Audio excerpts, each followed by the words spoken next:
మంచు ఫ్యామిలీలో ఆస్తి తగాదాలు రోడ్డెక్కిన సంగతి తెలిసిందే. మోహన్ బాబు, ఆయన పెద్ద కుమారుడు మంచు విష్ణు ఒకవైపు, చిన్న కుమారుడు మనోజ్ కుమార్ మరోవైపు. అదేవిధంగా గత కొన్ని రోజులుగా ఇరు వర్గాల మధ్య గొడవలు జరుగుతున్నాయి. పరస్పర విమర్శలు, ఆరోపణలు, పోలీస్ కేసులతో మంచు కుటుంబం వార్తల్లో నిలుస్తూ వస్తోంది. ఇందులో భాగంగా మోహన్ బాబు, మనోజ్ ఇద్దరూ రంగారెడ్డి జిల్లా కలెక్టర్ ఎదుట విచారణకు హాజరయ్యారు. ఇబ్రహీంపట్నం మండలం కొంగరకలాన్లోని జిల్లా సమీకృత కార్యాలయానికి సోమవారం మధ్యాహ్నం ఇరువురు వచ్చారు. జల్పల్లిలోని తన ఇంట్లోకి మంచు మనోజ్ అక్రమంగా ప్రవేశించారని, తన ఆస్తులు కాపాడాలంటూ ఇటీవల మోహన్ బాబు రంగారెడ్డి కలెక్టరేట్కు లేఖ పంపించారు.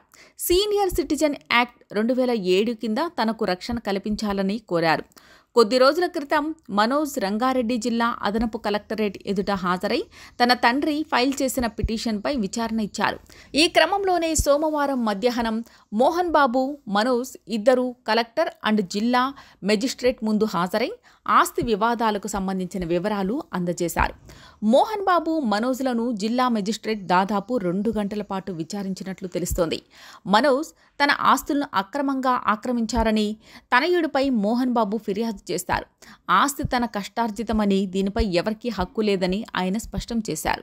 తన ఆస్తులను తిరిగి అప్పగించాలని డిమాండ్ చేశారు.